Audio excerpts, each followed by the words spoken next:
is Angelica. And I'm Mary. And Wait. I'm Lainey. Should I turn the volume up? Yeah. testing, volume, testing, volume, testing. I'm talking to you. Just give a thumbs up when the volume is at like a nice, oh, I see a lot of thumbs. All right. And I'm Yasha. And along with our friend Danny Felsenfeld, who is not here, we are the co-organizers of New Music Gathering. Woo!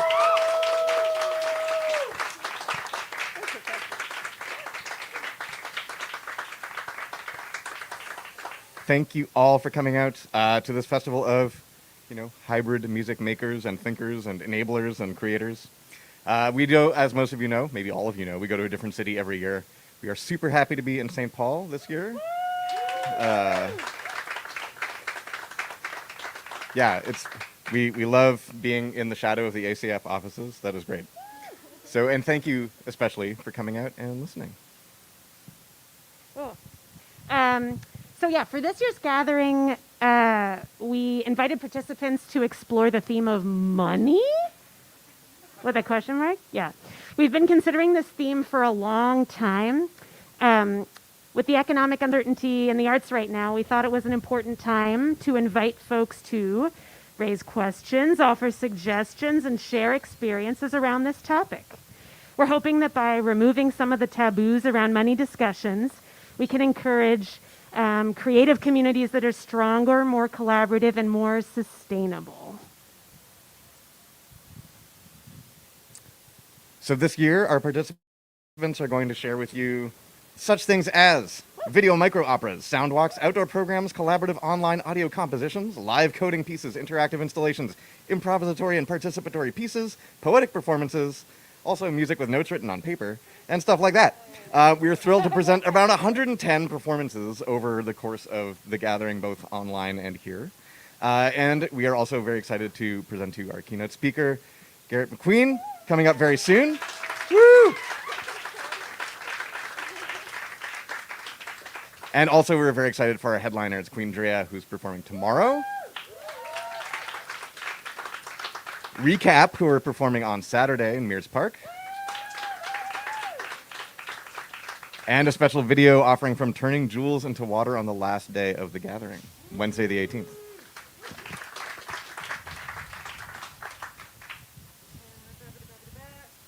Oh, yeah. Okay. So now it gets boring because I'm just going to go through a big bullet point list of stuff. I'm going to use this. I don't want to hold the phone. Okay. Hunker down. Okay. So, so you all are here in St. Paul, and you all are here online. Bless you all. So our location's in St. Paul. You're here now in Landmark Plaza.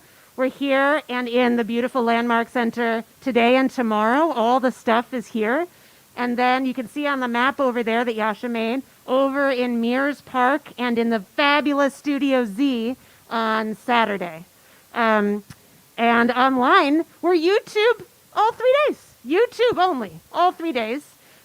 Zoom doesn't start until the 15th. 15th through 18th. The talkie stuff is on Zoom, and the tootly stuff is on YouTube. Okay. Make yourself a lanyard. Most of you have lanyards. I'm horrible with names.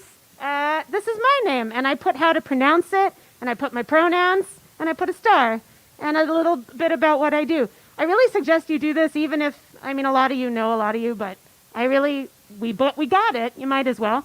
Okay, bathrooms in the Landmark Center. I'm sorry, we're gonna go through it fast.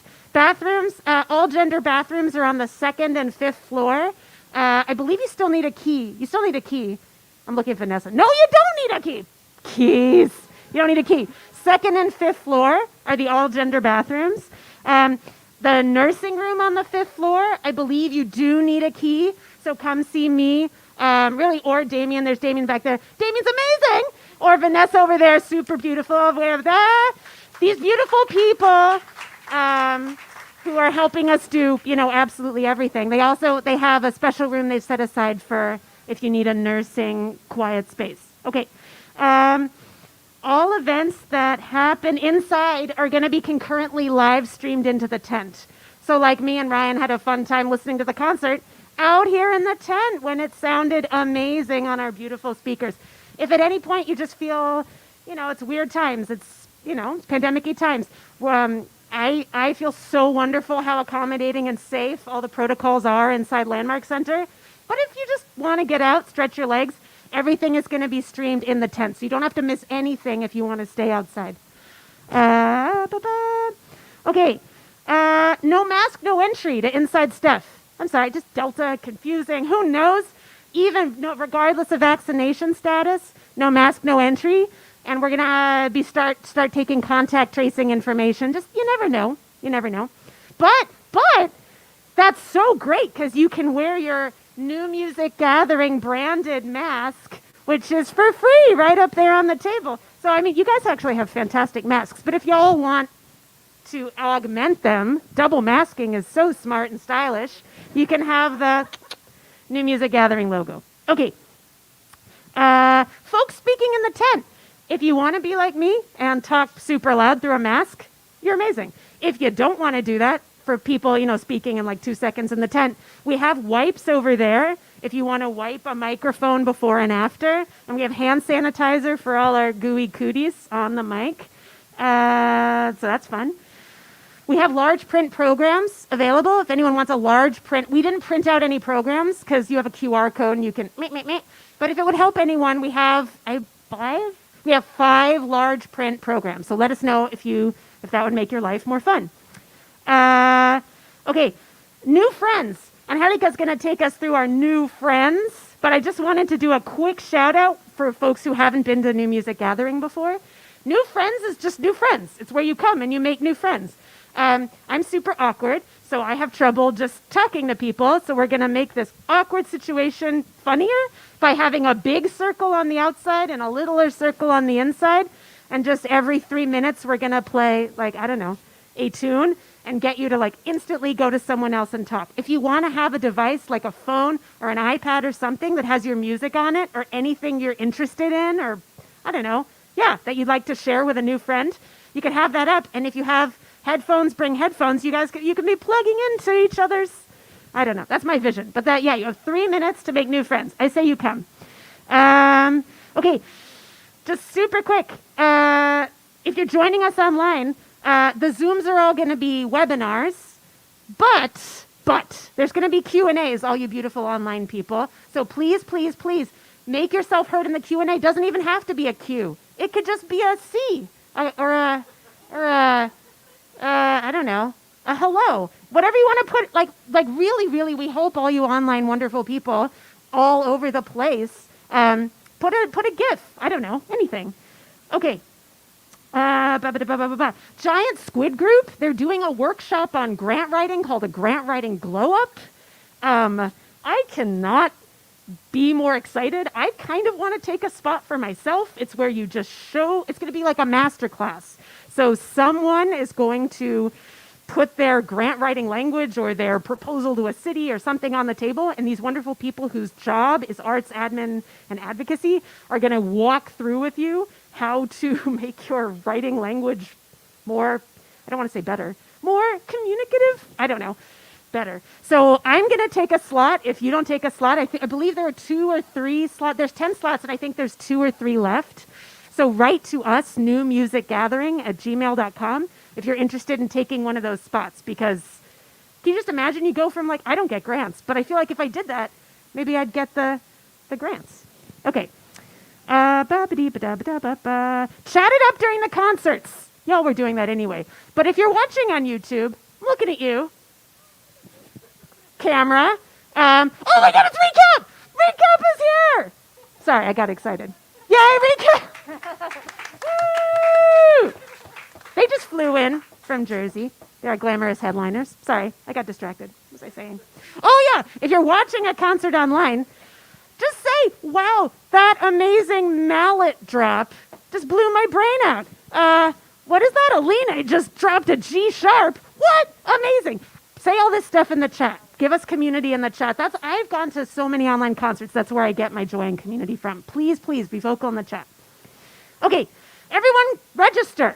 All of you people, even you people, all of you people, register. It's on our website. You go to the newmusicgathering.org. Under NMG 2021, go to the passes. Please register. I'm sure we're going to have so much info to tell you. Please make sure you register. It's free, and it's how you'll get the passwords to do all the online stuff.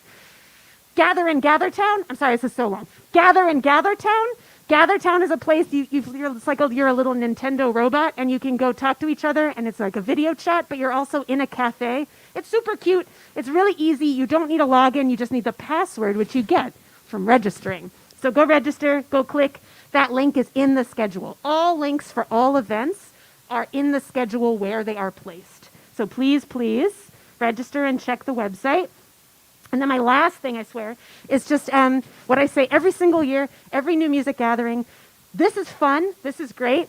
It's worth all the spreadsheets. But I feel like the real awesomeness of New Music Gathering is when you all go be friends after New Music Gathering. Like your friends on TikToks and the I want to say Facebook, but I know it's not cool. I don't know what is Kat on Instagram. That's Kat, our intern. She's amazing. I don't know what. Yeah. I don't know what you all do, but whatever you do, find each other there and just keep making this stuff. There's been collaborations that have been. I mean, some of you now, I think, are friends because you met at New Music Gathering, and it's so incredibly heartwarming, and it makes us do what we do because you all keep the gathering alive all the time. So I really encourage you, especially if you're an introvert like me, find each other online. Just share cat gifts. I feel like I've talked too much. Okay, and now send us an email if you have any questions. That's what I should have just said and been quiet. Okay, Mary. Thank you, Lainey. A round of applause for Lainey. An informational queen. All right. There are so many people and organizations who have offered support, resources, and volunteered time, energy, and generous spirit in order to help make this crazy thing happen in a particularly crazy year. First, we would like to thank our co-presenters, the American Composers Forum and New Music USA. Both are incredible organizations who are immensely dedicated to the creation and promotion of new music and supporting the artists who create it. We're so grateful for their faith behind New Music Gathering and the music makers that we believe in, and we're so grateful for their unwavering friendship. If you're a music and sound maker yourself, please make sure to check them out for opportunities and resources. They've got quite a few. We'd also like to send a very special thank you to the St. Paul Downtown Alliance for welcoming us so warmly to this beautiful city, especially to Joe Spencer and Emma Burns. You've made us feel right at home, and we're so thrilled to celebrate St. Paul's community and parks with all of you as part of the Welcome Back St. Paul campaign. So welcome back, St. Paul. We'd like to thank the Jerome Foundation, the Antonia and Vladimir Kulayev Cultural Heritage Fund, Landmark Center, the Ann and Gordon Getty Foundation, EMI Sound, Video, and Lighting, Celeste St. Paul Hotel and Bar, and Giant Squid Group for their generous support. We'd also like to thank superheroes Heather Berenger of Studio Z, St. Paul's own Studio Z, for so amazingly offering the beautiful Studio Z space and helping us secure instruments. Michael Gerfield for editing together all of the online content videos you'll see streaming throughout the week, and they're pretty snazzy. To documentation wizard Tina Talon. She's somewhere documenting. There she is. For filming the events live here in St. Paul and streaming local events online. And she's also an NMG veteran. She's been at every single one. Woo! To Derek Joel for making our beautiful and fun graphics, as you can see here. And to Kat Ryan, our amazing and first intern that we've ever had. Thank you, Kat. Welcome to the crew.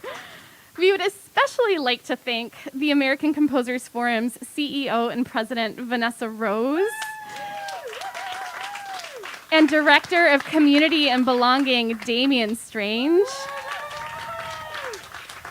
Without these two magical humans, this event wind guard on the microphone. Without these two magical humans, this event surely would not have happened. They so tirelessly offered their on-the-ground support here in St. Paul, have volunteered their time and reach, and have shared their enthusiasm and both their belief in the incredible music happening in St. Paul, but also in our larger new music community. Words can never express how much we appreciate you and all that you've done to help make a home for music makers. And yes, can we just, for 20 minutes, clap for them? Thank you. And most importantly, to all of the participants, headliners, and listeners, thank you for so vulnerably sharing your sounds, your ideas, and your voices with all of us. You are everything that makes New Music Gathering what it is, and we are so honored to have the opportunity to celebrate with you. And can we applaud for all of us? We're all here. Thank you. Okay. And now I would like to introduce to you a couple of the folks that we so fondly adore. You may have heard their names a few times already. The American Composers Forum CEO and President Vanessa Rose, and New Music USA's Director of Grant Making Programs, Scott Winship. Wow. Thank you so much. I'm getting used to this. Thank you so much. It's such a pleasure to see all of you here in person. We haven't even seen each other in our office upstairs, so to see you all in person is well, it's more than a treat. It's overwhelming, actually. So thrilled to welcome you here in St. Paul, the ACF home operations where the magic happens, and also the unceded lands of the Ojibwe and the Dakota nations. I know you're going to be doing a more extensive acknowledgement, so I'll leave it there. Thank you so much for being a part of this. We're so grateful to have you all here. I'm always honored to share a stage, Zoom room, or conversation with Garrett, so I will let you enjoy him sooner than later and stop my speech now. But thank you so much. And also just a quick welcome to you all in person. It's great to see faces. And those of you online, this way. Don't stand in front of the pole. Okay.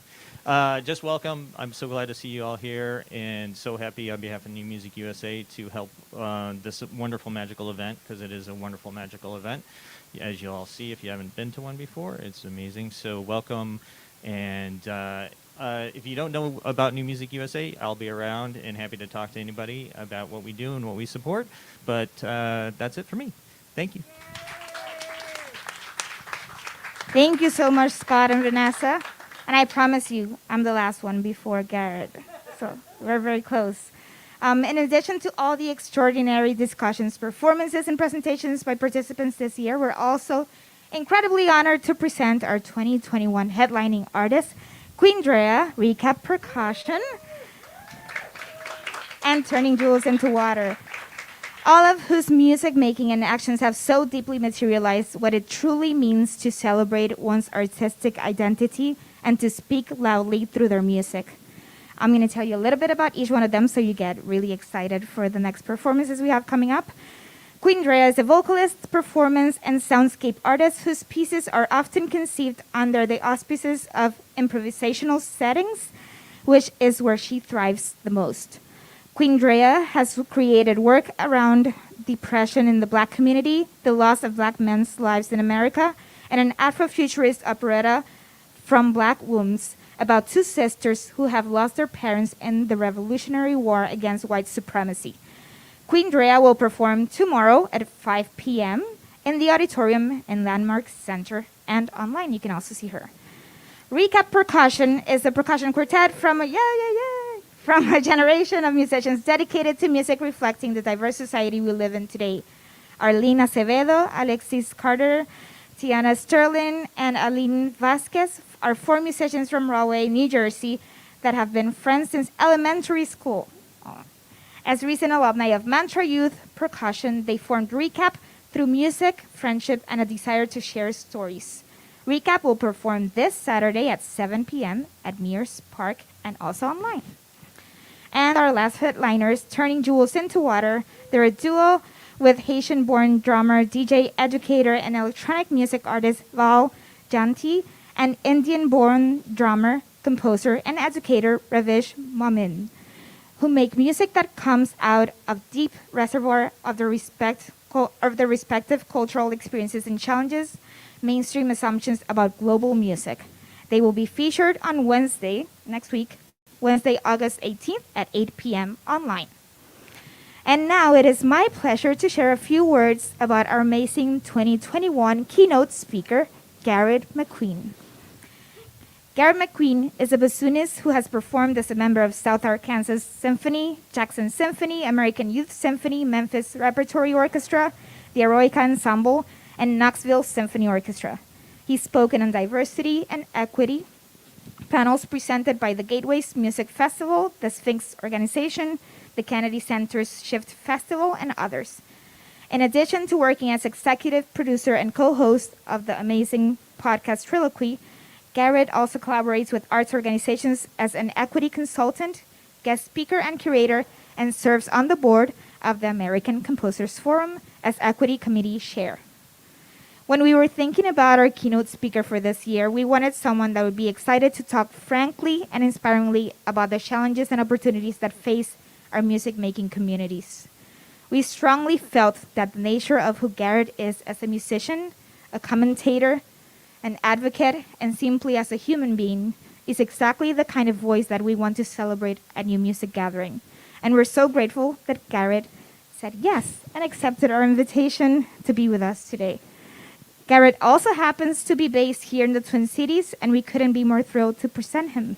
Please help us welcome Garrett McQueen.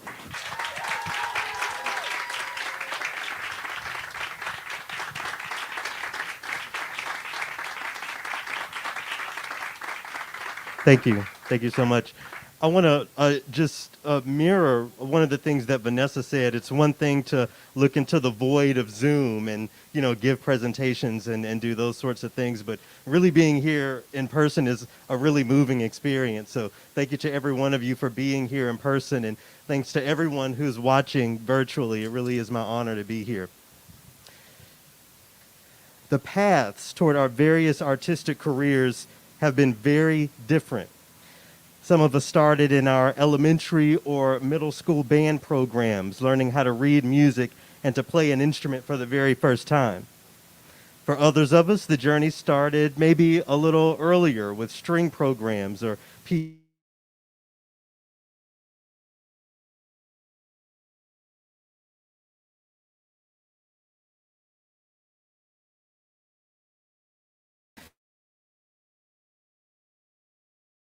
that I personally had with music growing up down south in the black church and learning how to sing, how to harmonize, how to read music, and how to really put the spirit in spiritual. Every time I think about my experiences as a church musician, I think of the bohemian composer of Western classical music, Antonin Dvorak, and the fact that he described those sounds that were foundational to my life as foundational to the very culture and to the very spirit of American classical music. That's a different lecture for a different day, but I'm always moved by thinking about it and I always like to bring it up. I'm always trying to think about things even more broadly, really taking in the world perspective on the conversation of our different paths. I think about some of the age-old traditions of places like South India, instruments like the ahu from China. I think about the fusion of Spanish and indigenous sounds that helped codify the musical cultures of the lands that we now call Central and South America. I think a lot, of course, about Africa, the motherland. If we're going to affirm that Africa is the ancestral home of humanity, that means we must acknowledge it as the ancestral home of music. I think that's something really important for us to think about and center as we move forward in these conversations. What's my point in naming all of these things? My point is the field of music and the music that we all create is as diverse and as vast as our very own lived experiences and must always be considered as such. Now, with those vast differences, this doesn't mean that we don't all have some things in common. What I see as a common thread, one of them anyway, is the continued separation of the conversation of money and art, even though money is always and has always been a variable, a very important variable at that. I think about those entry points to music that I mentioned earlier. Many of us grew up here in the States experienced anyway. They weren't free, were they? At least not for most of us. I can still remember signing up for band and learning that my family would have to come up with a whole $125 for a band fee. That was very, very scary to me, but as a 12-year-old, I trusted my parents to do what they could to get me going. Thank goodness I didn't ask them to actually buy a bassoon. I probably wouldn't be standing here today. Even beyond those entry points, for whom was a private, conservatory, or college education free? I don't think anyone. Sure, many of us didn't actually pay for those things out of pocket, but that doesn't mean that they were free. Think about existing in the field as a so-called professional. I'll talk a little bit more about that word here in a bit. It's very expensive to build and to maintain a brand, to work independently, and to travel from here to there spreading our art. It takes money to have the time to engage different communities and audiences and to give oneself to the world in the way that we all want to. As the discourse of race and DEI continues to be uplifted, we all have to think about how money impacts our decisions to foreground or to ignore those conversations. It's a lot to deal with, and despite how different we are, it's one of the things that we all have in common at the end of the day, thinking about money. With the continued rise of arts entrepreneurship, many foundations and institutional giving organizations have created and maintained dangerous status quos by leveraging our inability to sustain one another, leveraging our inability to exist without having to compete for a finite set of resources.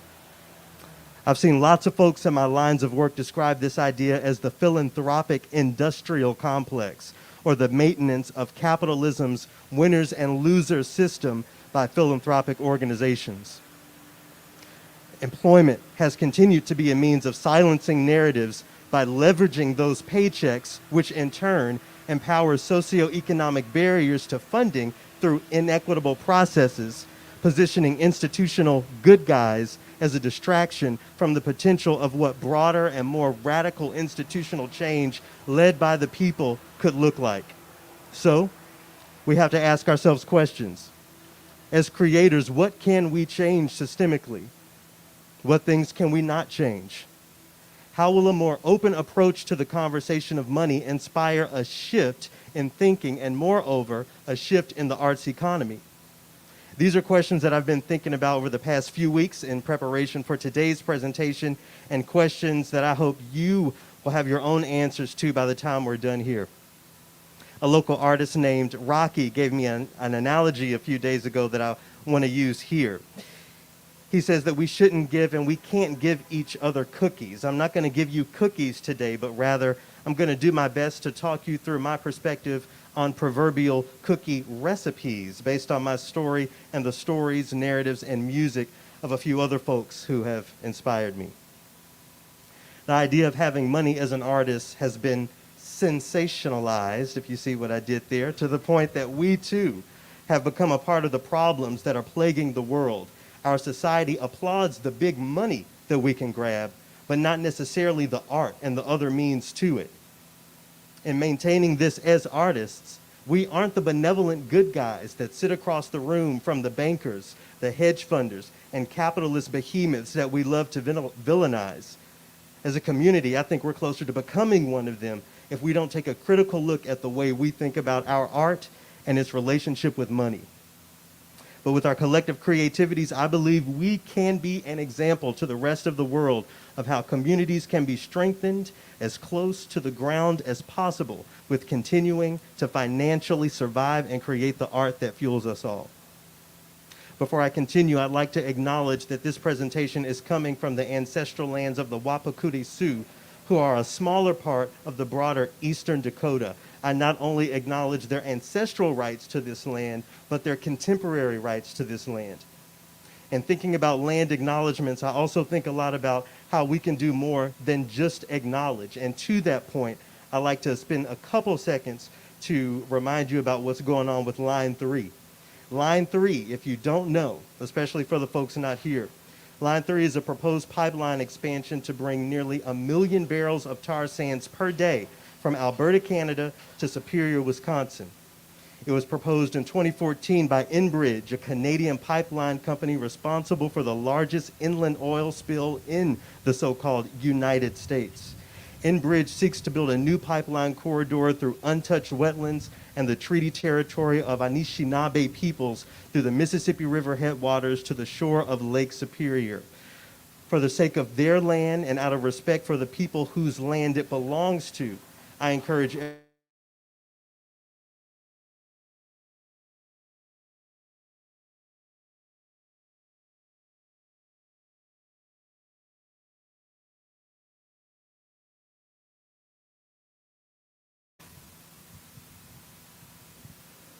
So if there's one thing that I want you to take away from what I have to say today, it's that our inspiration and our support has to come from a much broader range of perspectives and experiences.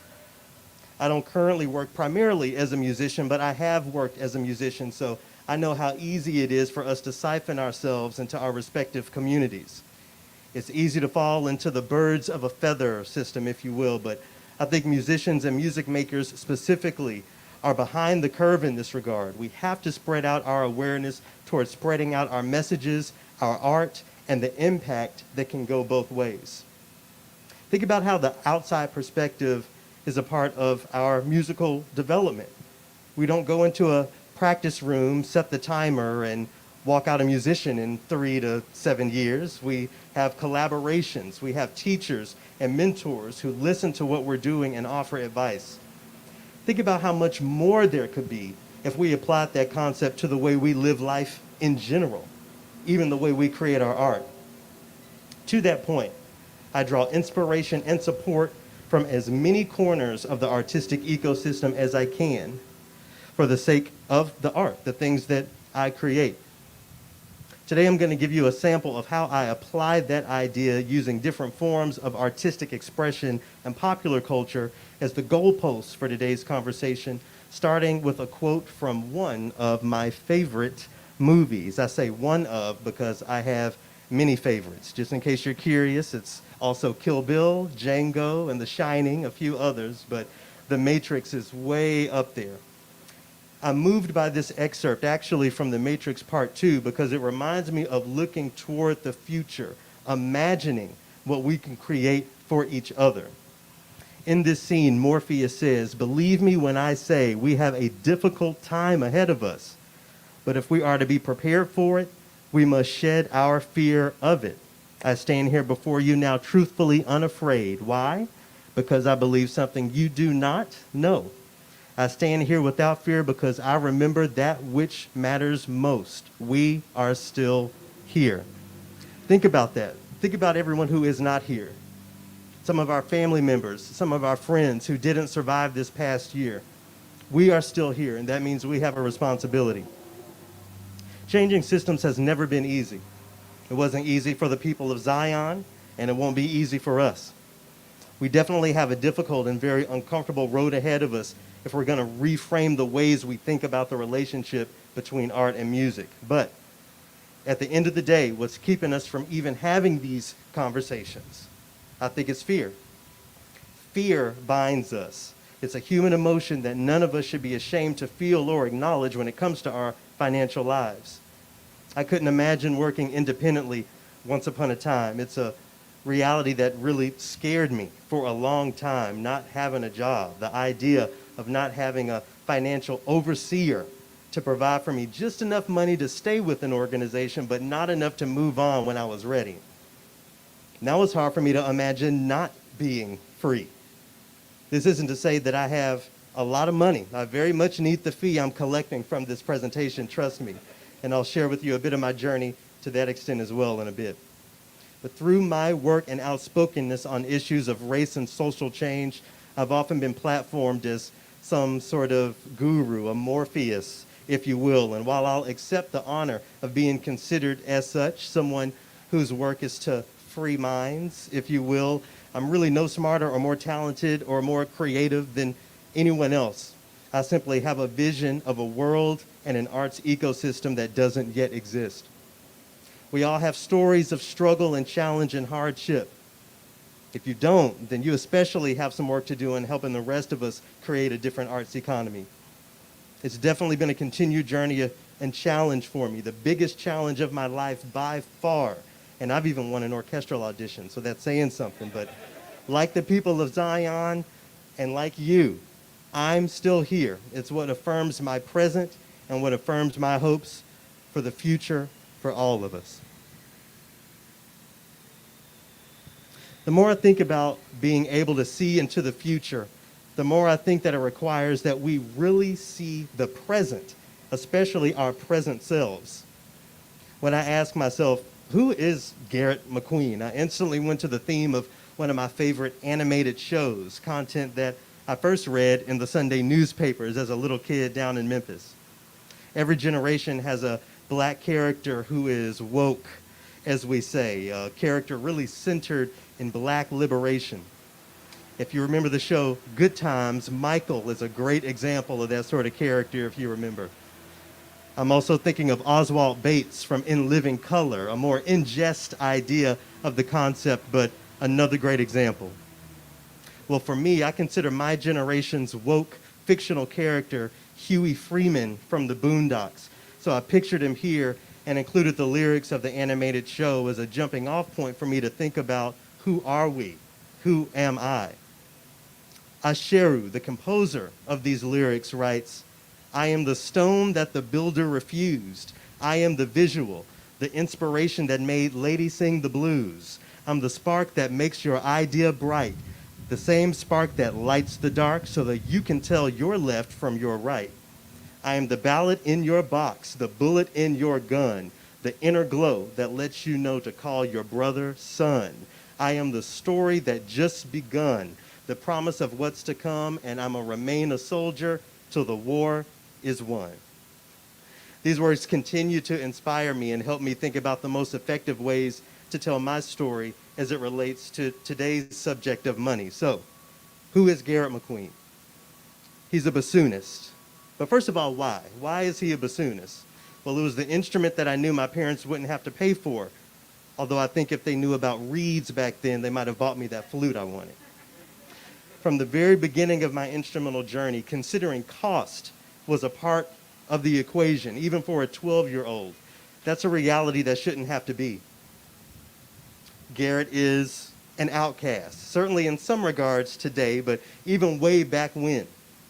For example, when my parents didn't think the $20 application fee for the Memphis Youth Symphony was a sound investment, I became a musical outcast then. At least I felt like one. I was a good musician. No one denied me that.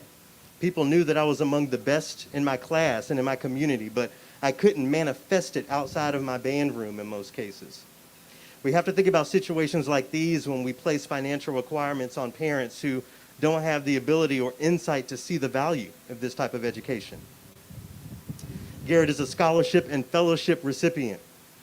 My earliest experiences with the relationship between money and the arts as a young adult forced me into thinking of music not as an end, but as a means to other things. Although I stuck with the bassoon for the course of my college and orchestral career, my parents did end up breaking down and buying me that flute I wanted so badly.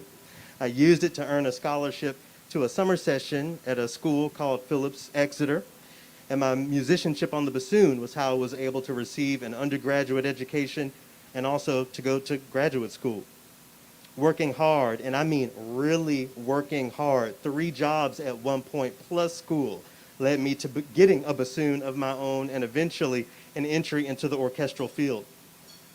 As I think back to all of those financial hurdles I traversed, I can't help but to ask, how does the way we platform ourselves as recipients of scholarships, grants, and other sources of funding impact our own self-worth or the worth of our art?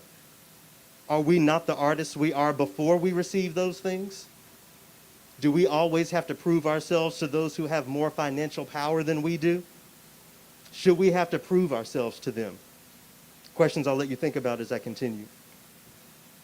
Garrett is a professional musician. Because of the boundaries and outdated approach to live performance that so-called classical institutions maintain, I contextualize the status of professional as something detached from the salary. We often honor lawyers, bankers, even doctors as people who are stable, not because of the profession, but because of the dollar amount that goes with it, right?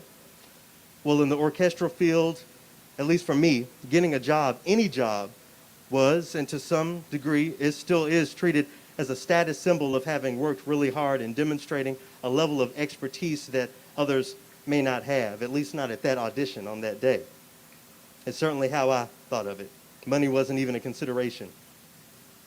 I'm a radio host. The inequities in the field of orchestral music inspired me to go for a platform that I could use to change things more broadly, change things outside of the concert hall. In my third season with the Knoxville Symphony Orchestra, the local radio station, WUOT-FM, called on members of the orchestra to fill in as a sort of recurring guest, people who could pronounce names like Rostosvinsky and Rachmaninoff, just until they hired a real radio host. Well, my approach to radio programming was completely different. I didn't only include music by living composers, I centered music by living composers. This sort of attention, this sort of work, in addition to my work platforming the music of black composers and women composers, pushed me to the national stage. The money that my next employer offered helped me make my decision to officially leave the stage, to switch my careers completely, but ultimately, it was the impact that I was interested in. In retrospect, centering the work-to-income ratio instead of potential impact may have stunted my growth, and I'm glad I wasn't thinking in that way. Garrett is an agitator. When I hit the national stage, I refused to stand by and watch nothing change in so-called classical radio. I believed, and I still believe, that stories can be told more directly and more intentionally when the musical narrative that lives alongside it matches our contemporary sensibilities. I spoke earlier of Antonin Dvorak and his affirmation of Negro melodies. Well, how much more impactful is that story if I can connect it to a living composer, or maybe even a black composer from the last century? When we think about tragedy and try to contextualize that in music, it's easy to go toward works like Barber's Adagio, but after discovering a piece of music called Agavni by Mary Kayumjin, I was affirmed that there's so much more that can help us feel those feels in the moment. Even when it comes to affirming the so-called avant-garde. Why not get rid of, or at least set to the side, folks like John Cage for the sake of music like Angelica Negrons? A desire to expand my message beyond those 30-second radio breaks and those ideas that I had inspired Triloquy. I work really, really, really hard to push the needle when it comes to the conversations we're having around music through that project. Even what we should start to consider when we say the phrase classical music. These things earned me many names in the press and across different musical spaces, but the one that really stuck was agitator, thanks to the Star Tribune, the Commercial Appeal of Tennessee, the New York Times, and many other print and digital mediums. I wear that descriptor with pride to this day. If you follow me on social media, you'll even see one of those headlines used as my cover photo. But finally, out of all of those things that I am, I consider myself an example. When my agitation started to threaten my principal means of income, I had a decision to make. Would I prioritize the audience and my message and what I think could be the future, or would I do what I felt like most people would do and prioritize my bank account? I asked myself lots of questions in this process. Could I trust my audience to give me a soft landing and a way forward if I decided to prioritize them? Or would I rather put my head down and pretend that I didn't care about the impact I wanted to make? I made what was, for me, the obvious choice, and trusting my vision has allowed me to continue the work I'm doing without creative restraint for about a year now. I couldn't be happier. And yes, I'll repeat, this has been the biggest trial and struggle of my life, but I wouldn't have it any other way. So as I think back over the journey of Garrett McQueen so far, The through line that I see is not putting money first. No, I don't drive the newest car or live in a neighborhood that some of you may feel safe walking around at night, but it's the way I live. I can't go to every friend's wedding or even every family reunion, but I have my integrity, and that's something that money could never buy.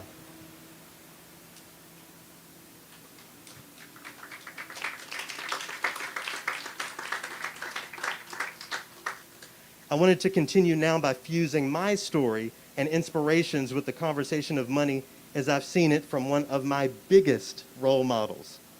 As we all know, identifying and learning from role models and other folks who influence us is vital to our art and to the survival of our art. Think about some of the role models, your role models right now. Teachers, parents, friends, maybe a boss who may have had a huge impact on you. What have they taught you about money? Can you speak to what they would tell you about pricing or placing value on your art? As much as I appreciate and continue to honor the work of my bassoon teachers, it just wasn't a normal part of the weekly lessons or the training to really dive into money, but why shouldn't it be? Through my work, one of the other things that I affirm is that musical training is more than training the fingers or the voice or the ears. It's a training of the mind. It's why we struggle so much with the phrase classical music today, because we've been trained to think of it as something European, something other. And acknowledging the depth of the training we experience in our musical lives, I think it's fair to say that money tactics and stories could and should be a part of that training. So shout out to Lacoli in Washington and Judy Farmer for pushing my musicianship to levels I didn't know were possible, and to hopes that they too will begin to put money into their training their students.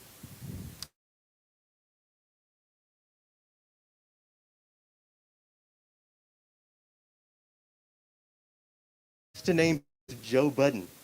For folks who don't know, Joe Budden is a retired rapper turned media mogul. He worked in radio for a little while, and about 450 weekly episodes ago, created I'll Name This Podcast Later, which eventually became the Joe Budden Podcast. It's way up there in the rankings and has a listenership in the multi-millions. It's not only his product that inspires me, but the way he's built community. Joe not only employs about 40 people and employs them with a very comfortable New York City wage, but he heads his own independent network, which has platformed not one, but 3 fully paid and well-listened to podcasts. He's even taken on the responsibility of undergoing staff training for he and his staff so that everyone feels safe in the work environment that he's created. After building his podcast and his audience over the course of a few years, he took a historic multi-million-dollar deal with Spotify. The deal was to publish the podcast on Spotify exclusively so that folks like me were forced to download that app and consume the content there. When the contract was up, Joe kept his audience in the loop when it came to negotiations. He demanded bonuses for his team, but Spotify declined. They came back with an offer to buy everyone Rolexes, allegedly, and when the team picked out their desired watches, Spotify said that, they were a little bit too expensive and gave them a budget. Understanding the power of an audience and audience rapport, Joe requested that the large sum of money that they were prepared to spend, the Spotify, by the way, that they redistribute that money by the streaming platform to the audience, a sort of Christmas gift to his fans. Well, when Spotify refused to do even that, he and his team left the network and went completely independent once again. Joe responded in a press release by saying the following: "That was the first time it dawned on me that Spotify is pillaging. They pillage the audience from the podcast, and they've continued to pillage each step of the way without any regard for the audience." Why is this story important or relevant to this convening and today's conversation? Well, I think it's an example of the role of funders, their actual purpose in the ecosystem. Think about the biggest nonprofit piggy bank you can, the local and national foundations that offer funding to creators. Now think about 5 of the biggest nonprofit piggy banks out there.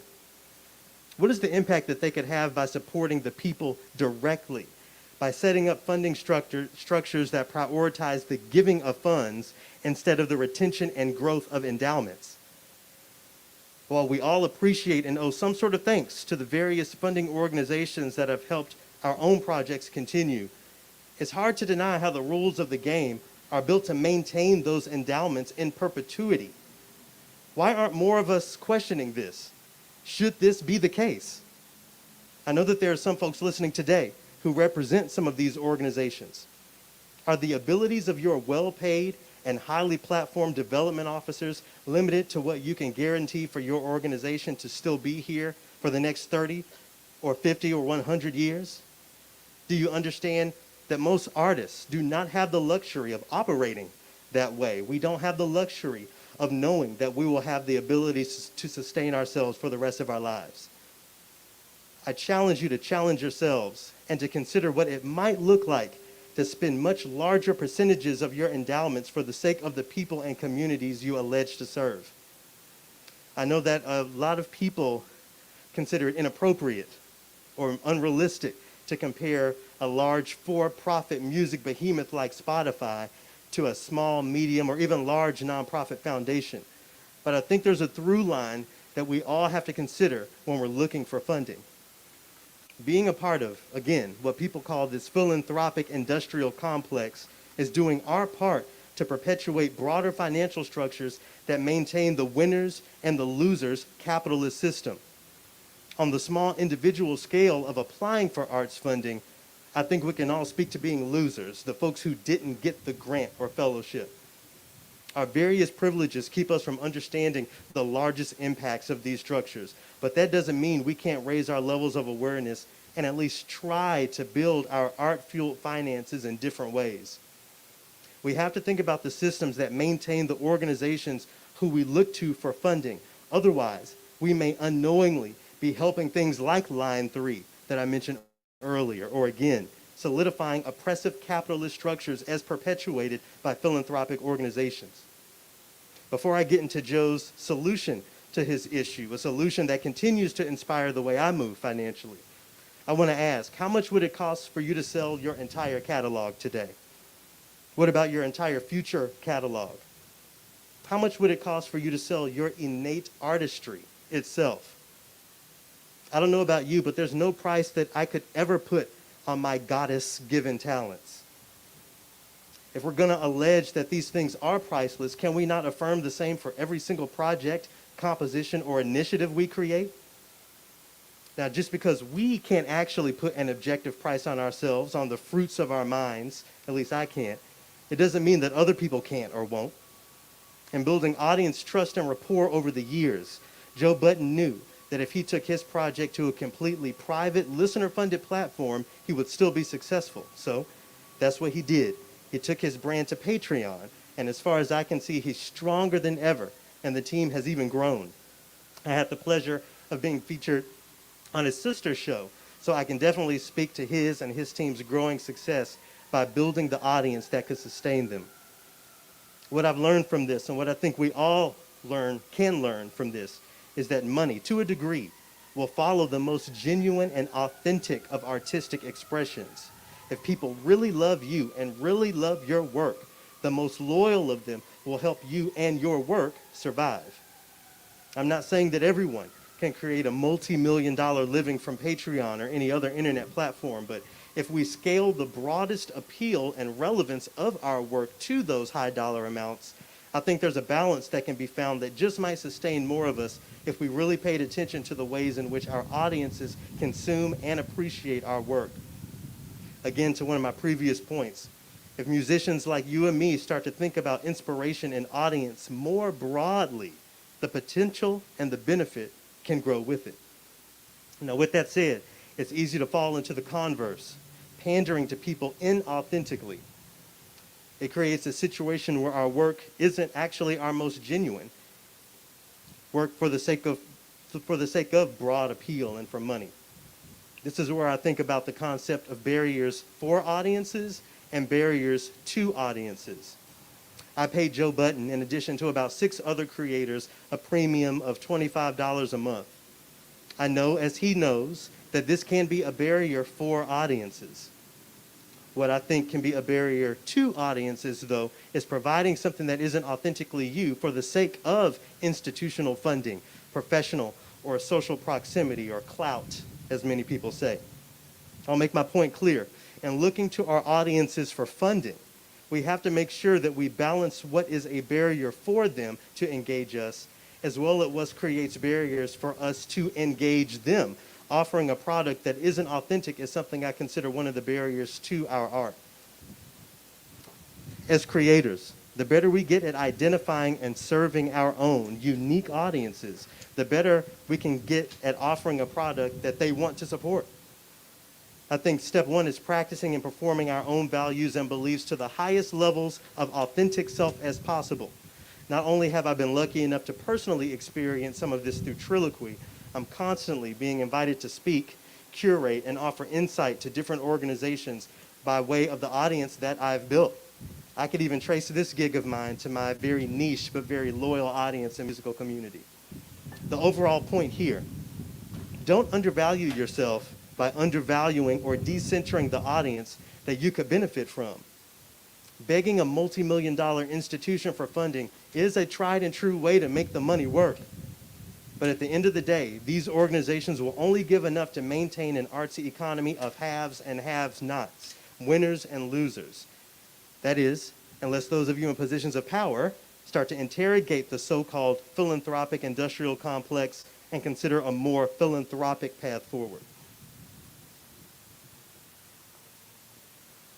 One of the reasons, maybe the main reason, the conversation of money is so taboo in many of our circles is because we're afraid. Morpheus spoke to the idea of fear a little earlier. Well, being radically honest and radically transparent isn't really a part of the arts ecosystem, but I believe that we can all benefit from a change in this regard, making the conversation of money less taboo and more normal. Before I get into my next inspiration here, I'll say, we have to start talking about our salaries. I've been on the winning end and the losing end of working for organizations that have incredibly inequitable pay practices. At one point in particular, I learned that men, myself included, were earning far more than women doing similar work. I was also able to find out from that organization that pay negotiations were allowed for some of my white colleagues, but not for myself. These are things that I would never have known if I continued to treat the conversation of money earned as a secret. We could really uncover lots of problems and work toward fixing them if we all were more open about the money we make from institutional employment. But to the woman pictured here, if you don't know, this is the incredible Miss Tabitha Brown.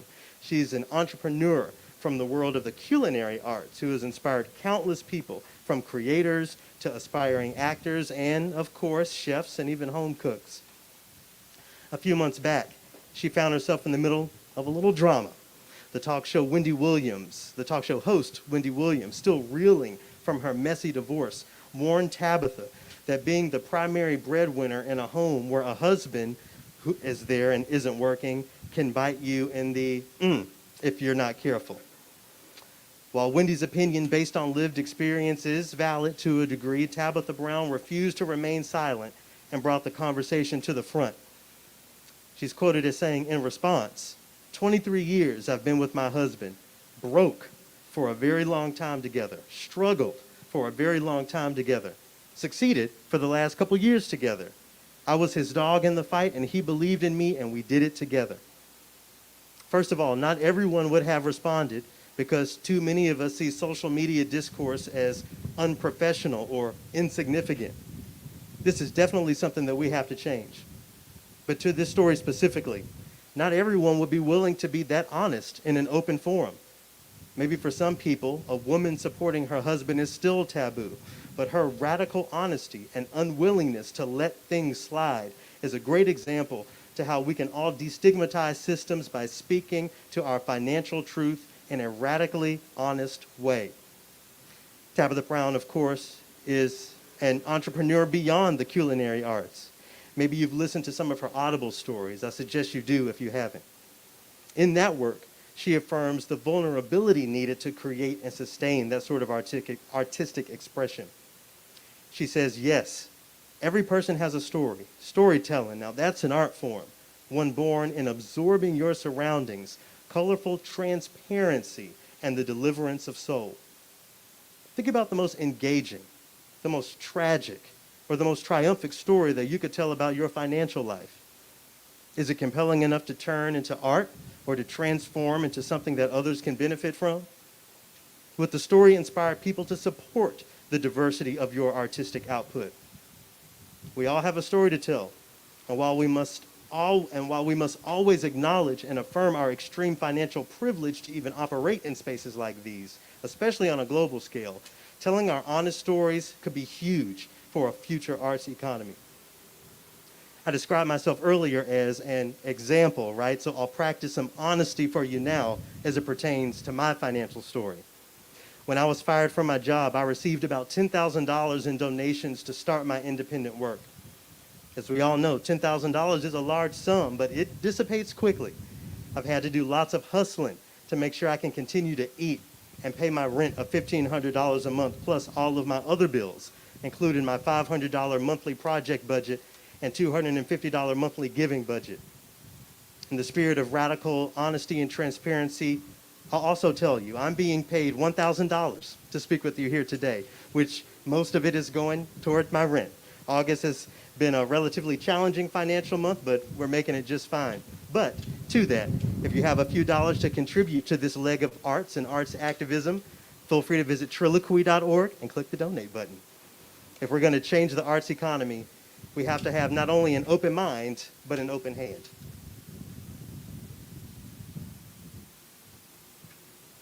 So as much as I like to draw inspiration from outside of music and pop culture, I did want to bring us back to music. Maybe not new music as we define it here, but some really great music nonetheless. As we talk about this bright future that we're imagining, it's important to not have rose-colored glasses about it all. It's hard out here for a pimp, as a very important composer from Memphis once affirmed. Struggle and hardship is a prime ingredient in this music game for most of us, and there's lots of legendary music to remind us of that truth. I wanted to read the lyrics to a tune that I listen to just about every day to keep me going, to keep on keeping on, as it were. It reads, "I've really got to use my imagination to think of good reasons to keep on keeping on. Got to make the best of a bad situation ever since that day I woke up and found that you were gone. Darkness all around me, blacking out the sun. Old friends call me, but I just don't feel like talking to anyone. Emptiness has found me, and it just won't let me go. I go right on living, but why? I just don't know. Staring down reality don't do me no good, because our misunderstanding is too well understood.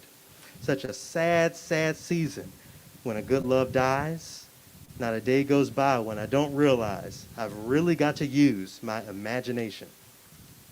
Gladys, Miss Gladys Knight, is talking about love there, as most music does, but I think her words can easily be translated into a financial lens. Keep on keeping on as a way of thinking about keeping our projects going. Creative darkness as a struggle. The isolation we all feel as creators from time to time. A sad season when we have to forego something because of money, but ultimately using our creativity or our imagination to get us back on track. The fact is, the system, the arts ecosystem, as it were, isn't working for all artists. I'll say that again. The arts ecosystem is not working for all artists. Yes, it's working for some, but certainly not all. Is that the ecosystem we want? Are we happy with this reality? What sacrifices are we willing to make for the sake of a richer ecosystem? How can we cut corners for the sake of the many? We've managed to figure out a way to make musical resources available, even through the pandemic. I'm thinking about masked concerts, virtual performances, remote lessons, and the dozens upon dozens of panels we've all participated in. I think if we use our imagination, we can spread this into financial conversations by determining the broadest possible impact of our money. When I have to cut corners, I don't do it to the detriment of the artists I support, but rather the institutions that won't notice a difference in my monetary absence. So basically, if my budget leaves me, let's say, $100 short on rent, I buy a little less cannabis and forego Netflix for a while.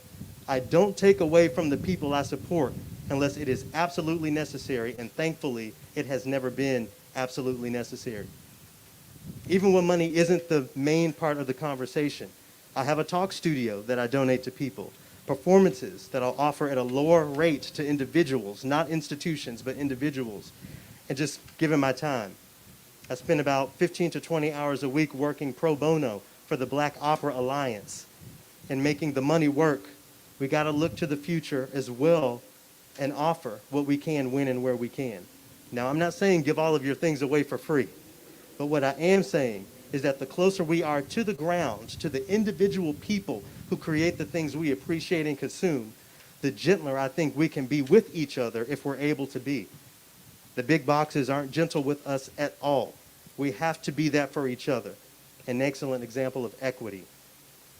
Our creative skills have allowed us to give music and art to the world that no one else could come up with. Surely we can apply this to the music economy. I make a living drawing connections between music and the world. Even today, I've shown you ways in which other arts can impact our music-specific conversations. Imagine what this could look like on the broadest level. Critical race theory, or at least what some politicians are calling that, is under attack. I use music to protect that truth, the truth of history. We can also use music to protect ourselves from the hardships of the financial ecosystems we live in, and maybe even liberate ourselves from them one day. In closing, I'd like to read a quote of my own, provided by an article from I Care If You Listen. Shout out to Amanda Cook and everyone over at icareifyoulisten.org. Yep.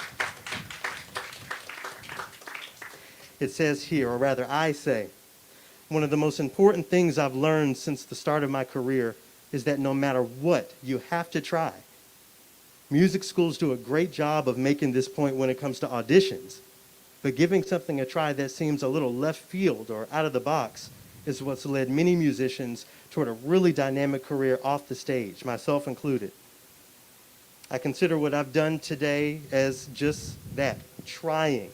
Really trying to help as many of you understand my perspective on the future of a collaborative arts economy and trying to inspire you to take some sort of action toward that today. Find a creator to be a supporter of before the end of this week's convening. If you can, make yourself a sustaining supporter of an individual artist. Give to them on a monthly basis. We can't leave it up to the institutions who tend to uphold the larger systems that oppress us financially. We have to do it ourselves. We have to at least try. I've already dedicated $100 of the money I've earned today to a local artist.